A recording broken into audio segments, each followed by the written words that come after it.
Hi everyone, this is your Sociology of Poverty, Lecture 7.1, Micro-Level Effects of Poverty.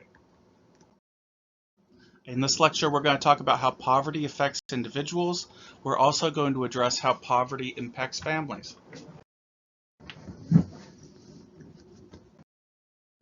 So, I'm sorry, there's a slight typo there. Uh, Poverty can be defined as the condition of doing without. It used to be in the textbook I used, but I decided to shift textbooks. And this condition of doing without are a lot of the desirable elements of life. It absolutely in the United States can be access to healthcare, it can be quality food, it can be communication, entertainment, comfortable living conditions. A lot of the things that you think of really as your preferences and things that you like are things that you might not necessarily have if you were living in poverty. So, communication. This is a major area that's often overlooked when we think about helping poor people. Things like internet access and things like cell phone plans. These are absolutely critical for living in modern life. My wife works with a lot of homeless people, and most homeless people have some kind of cell phone, whether it is the cheap ones we call burner phones, right? That's pretty common, but smartphones are also pretty common among homeless people. It can be internet access. Uh, the place where many poor people actually access the internet is at libraries. And one common conversation that's had at libraries is, well, what about all these homeless people in here? It's like, well, they are people just like you are, and they have every right to use the library as you do. Um, the question becomes then that is asked, and why do we perceive these kinds of communication to be a luxury, right? If you need internet access to be able to access your food stamps, then, and it doesn't make sense to have to use a luxury to access food that the government is giving you because you are so poor, right? So do we see it as a utility? If it were a utility, there would probably be more ways that the government would regulate that activity. Is it a human right to be able to access the internet? That is another very interesting philosophical question surrounding technology. Entertainment is another area that, for some reason, many people feel that poor people simply are not entitled to. This includes travel. That so many people, when they aren't thinking about their privilege, say things like, "It's so important to travel." Really, traveling, that's when you're living. Travel is very expensive, and often travel does not give you the material things that you need to live in poor situations. It's an expenditure of resource. But travel is big. Travel is very important for learning new things. But that's something a lot of poor people can't do. Things like movies, things like TV, these are the relatively low expense, but still luxury things that we have that really help us get through life in a lot of situations. We don't like to admit it, but a lot of us really need TV to be able to calm down. Video games. Um, Video games are really important for a lot of people. Personally, when I get really upset about something, video games really help me out in changing my mindset. And don't poor people also deserve the right to be able to shift that mindset and a little bit of escapism? That's really what we're talking about. It seems that our society sends us the message that if you are poor, you shouldn't be able to escape those horrible ramifications of that thing about your life, right? Um, Poverty is so hard.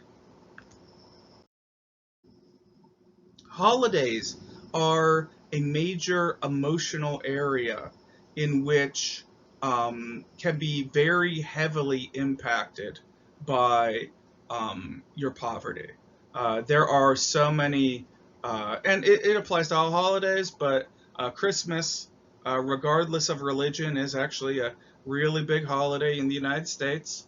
So many of the things surrounding Christmas talks about like all the good boys and girls getting visited, and a lot of the legend of Christmas is very egalitarian. But the fact of the matter is that rich kids have much nicer Christmases than poor kids, right? And that certainly isn't fair. Um, there's a lot of problematic elements there. When we think about holiday feasts, we think about a big turkey or a big ham, uh, usually inappropriately sized for the number of people who are eating there. We think of many dishes. If you're having it, it's not out of the ordinary for you're having 10 people come over for Christmas. You have a 24-pound turkey. You have 8 full casserole size side dishes. That's too much food. That's way too much food. But we do it because, well, we have to have 4 kinds of pie, right? This is excess. This is an area in our society that is very consumeristic, very materialistic, very wasteful, but also tied in with tradition. And that's hard to change too. And this is an area where a lot of poor people really do suffer um, during the year.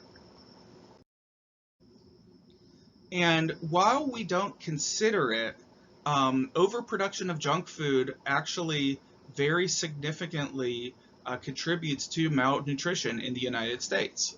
Malnutrition is defined simply as a lack of proper nutrition.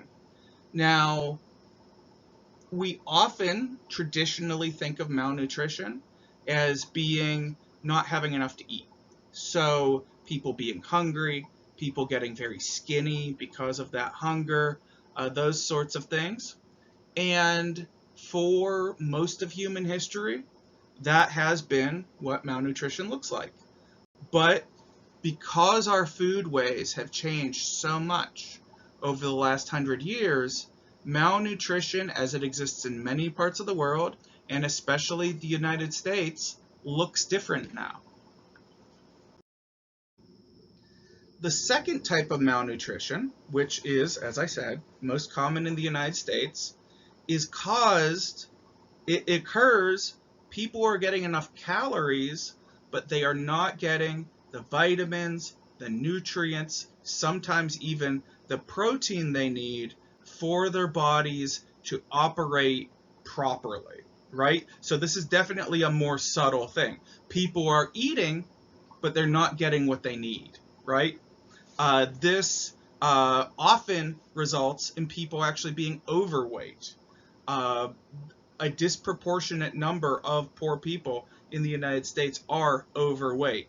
There are way more overweight people who are poor than there are overweight people who are rich in the United States, for example.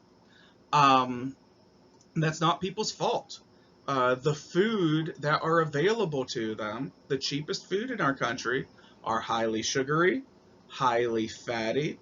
Often vegetables are something that are overlooked because they're really expensive. Fruits are really expensive sometimes.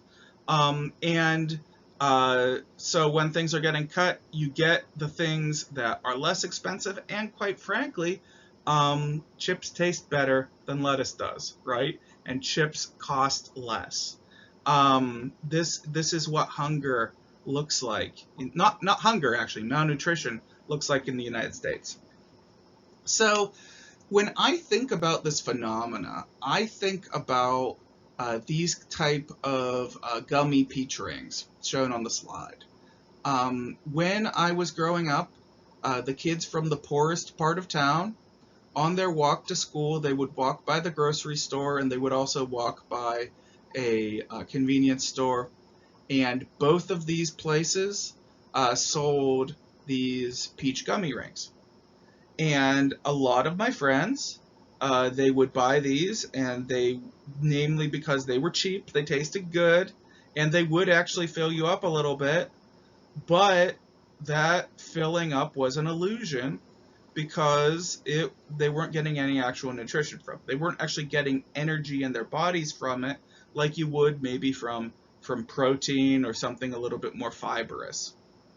So before lunch would happen, they would sugar crash, and at 10 o'clock in the morning or so, they would fall asleep in class because when your body is malnourished and when your body is forced to sit still, you're going to fall asleep, right? And then they were accused of being bad students. They were yelled at, whatever, basically for a condition of their poverty. Um, this is what poverty looks like in the United States. It looks like being blamed for eating unnutritious food because you can't afford to actually have nutritious food, and then in that same system being yelled at for being lazy and bad for sleeping in class.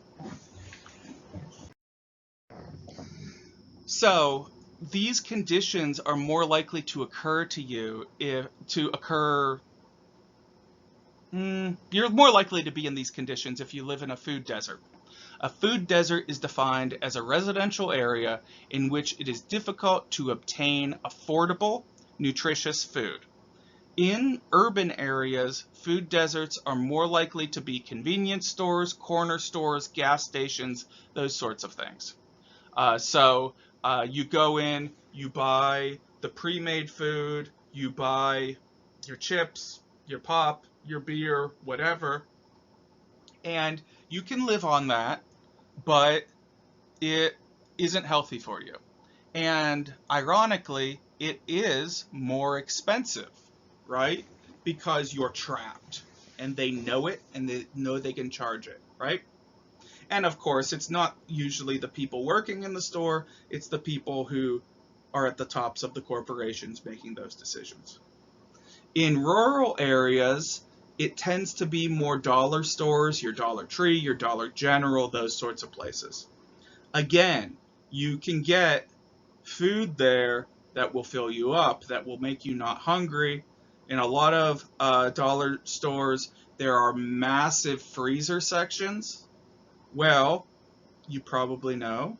A lot of freezer food also pretty darn unnutritious, but it lasts a long time, right? That's what it looks like in rural areas. There, in a lot of rural areas, there aren't even real grocery stores anymore, just like in a lot of poor urban areas. So that can be the only grocery store there even is, even if you do have a car, for 30 miles or maybe like 45-minute drive, right? It's just not sustainable to even eat healthy food. This is what modern malnutrition looks like.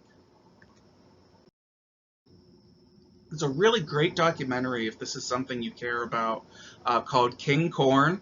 It was made in the first decade of this century. It really lays out all of the broken ways that we use corn in the United States. It's still pretty darn up to date. I personally am a big fan of it. I think it's important. If you care about this, you should know about how our food system is really broken. So maybe you can try to change it in your life. Additionally, then, we have these we have bad healthcare in the United States. We have bad systems in the United States for distributing healthy food, and those both contribute to overall poor health among poor Americans. And there are additionally other things about being poor that hurt your health. Living conditions, food, next slide. Okay, I got this slide. Diabetes is something that is disproportionately represented among working class and poor Americans. They're eating highly sugary diets, they're eating highly fatty diets, really high carbohydrate diets. And if your family has any sort of predisposition for diabetes, and even if you don't, um, that can catch up with you by the time you're in your 30s and 40s and cause you to basically not be able to process sugary foods anymore because you've basically overloaded your pancreas. That's type 2 diabetes. Type 1 diabetes you're born with. Type 2 diabetes is the kind that you develop over your lifetime. If you're a kid with type 2 diabetes, if you develop type 2 diabetes, it's usually at around middle age. But among children developing type 2, that's definitely because their diets, I could be wrong, I'm pretty sure that this only happens if diets are really, really sugary. And if a kid's diet is very, very sugary, it's usually because their parents don't have access to healthy food. For kids, that can cause nerve damage, kidney damage, eye damage. It can, for older people, cause, that should say foot damage, not food damage, and amputation. A lot of people who are in wheelchairs are there because of diabetes and things like gout, and that's caused by not having access to healthy food. Depression can also be caused by type 2 diabetes. Asthma is more prevalent among poor people, among disadvantaged people, people without privilege. That's because disadvantaged people are more likely to have to live near polluting facilities such as medical incinerators, such as factories, such as some garbage dumps that have incinerators. And those places have dirtier air. And if you grow up in a place with dirtier air, you are more likely to develop asthma. And for this reason, not only do poor people have higher asthma rates, but also African American and Latinx people in the United States have higher asthma rates. And that phenomena related to race is called environmental racism. It's where the place that you are forced to live actually hurts your health, and there's a racial connection there. That's one of the big areas, actually, that environmental sociologists study. That's one of the things I pay a lot of attention to when I teach a course called Environmental Justice.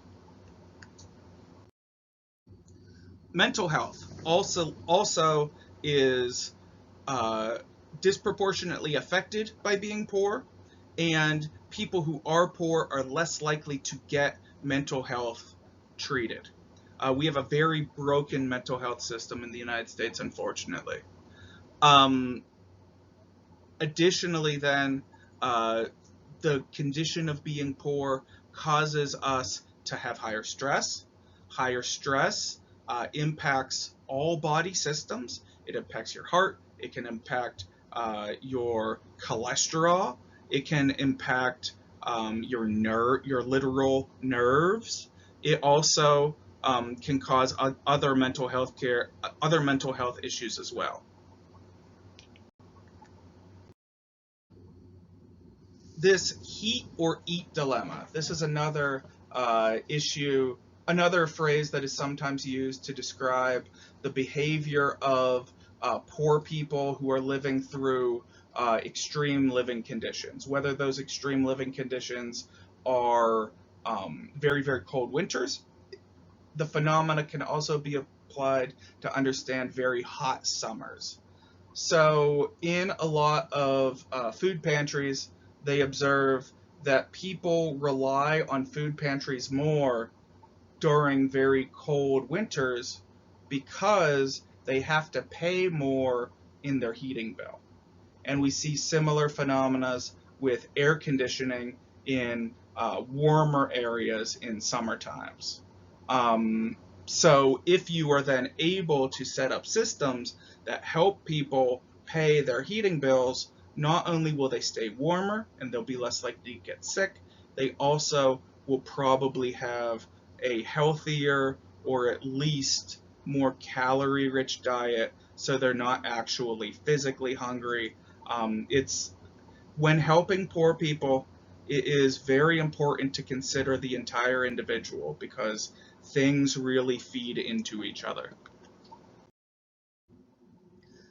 Children are obviously disproportionately affected by problems in uh, with poverty than adults are. Childhood malnutrition can cause lifelong health issues. It can affect body systems, including the brain, which is shown that people who are poorer, who suffer malnutrition, score lower on standardized tests. That is certainly not because people who are poorer are more likely to be less intelligent. It's because if you grow up poor, your brain is not able to develop the way it your body wants it to. Um, and it's not people's fault. It basically poor people are suffering brain damage because of the conditions of their being poor. It's not a genetic thing, is what I'm saying.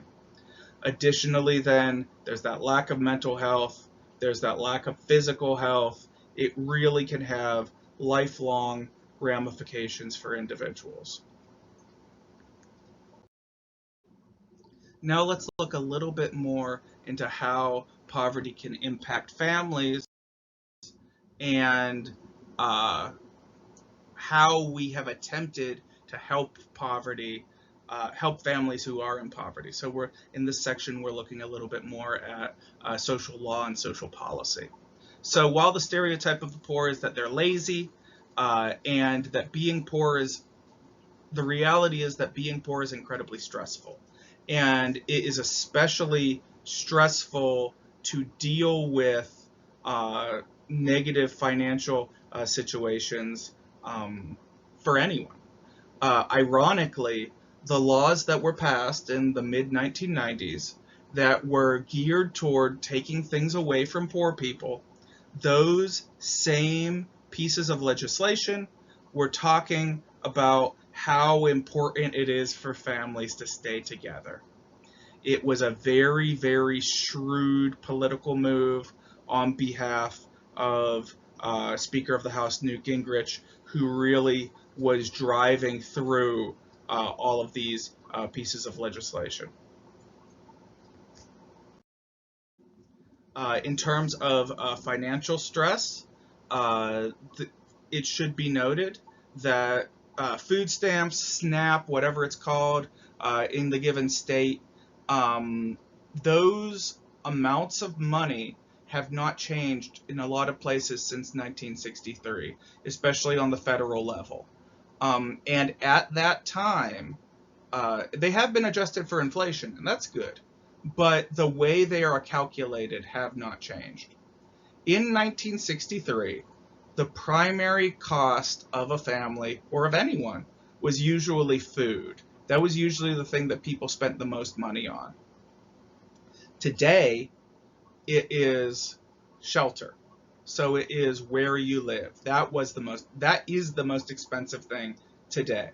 So in 1963, it was determined that the average cost of food for a family multiplied by 3 is how much you would get in financial aid from the federal government. Today, it is determined to be, it's still determined to be food. It should be adjusted to actually deal with shelter. That's what we're talking about there. Additionally, not just food, but families with pre-K children typically have to pay for health care, depending on how this family is structured. But most American families have to pay for health care when their kids are under 5, which is a lot of families. And I can say, as a parent, That 0 to 5 time period is incredibly hard for so many reasons. It shouldn't be because you're having trouble paying the bills.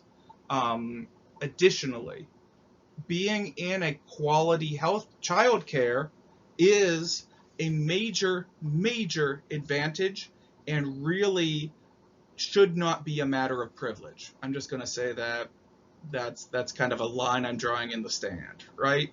The reality of the matter is that quality childcare can easily cost more than a mortgage. $1,400 for one child for 5 day a week health care. That's how much that costs. Childcare, sorry. That's how much that costs. If you have more than one children, you usually are paying just about the same amount of money. So you're going to be paying $2,800 for 2 kids.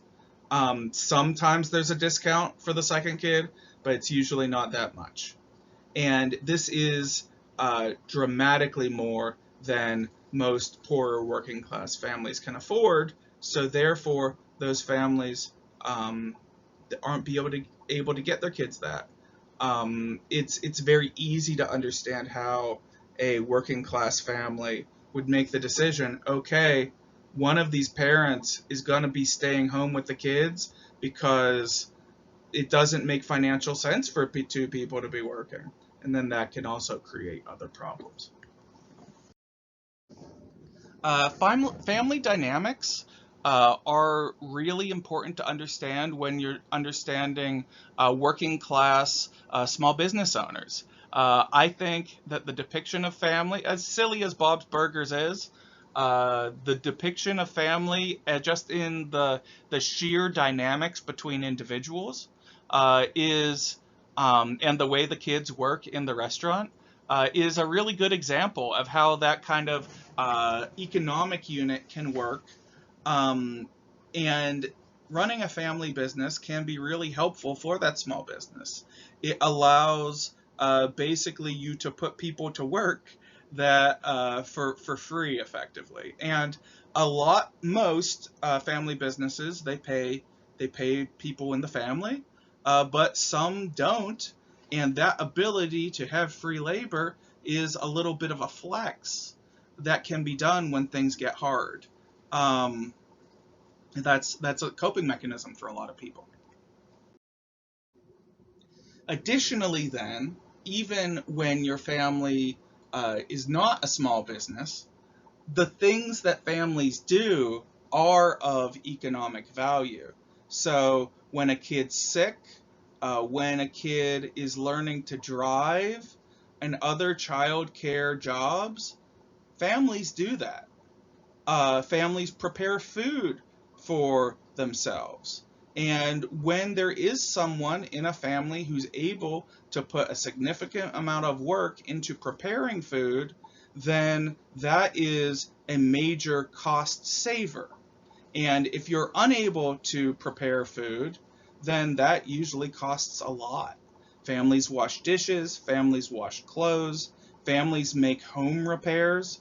All of those are services that you can pay outside people to actually do, but you save a lot of money if you do them yourselves. That's the definition of privilege right there. And if you are able to pay people to do all of these things, then you have so much more leisure time, right?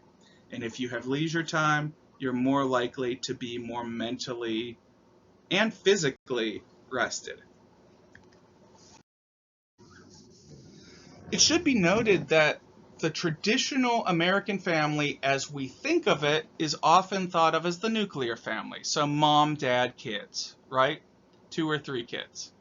This concept really came to being after World War II. Prior to that era, extended kinship was really the common way of living. So we'll talk about that in a second. But really, that idea of mom, dad, kids was made possible by the dramatic upward mobility of the working class following World War II. And for this reason, that is why we think of that family model as being quote unquote normal. It should be noted that when we talk about nuclear families, sociologists aren't entirely sure if we should classify LGBTQ plus families, namely two-parent households with kids, as being nuclear families. The major reason there is there are a couple reasons, a couple ways that same-sex parents or LGBTQ plus in other way parents interact with society that make them a little different than nuclear families. There just basically isn't broad shaping consensus there among sociologists. It's something we'll know more about in 10 years or so. Extended kinship then is a phenomena within these families that tends to occur a little bit more than in nuclear families. So this is a coping mechanism in which there are people interacting with your family that are not your blood relatives. And that is more common among LGBTQ plus people, namely because sometimes families disown people because of their sexual identity. That's a major portion of that. So studies have shown pretty clearly that a lot of LGBTQ plus people rely on extended kinship. I actually have dear friends that I do consider to be part of my family for these types of reasons. Another major weakness in the nuclear family family structure is that model of family came into being when incomes were much, much higher, and a lot of the expectations of that era were based on one parent being able to spend their 40-hour a work week job at home, right?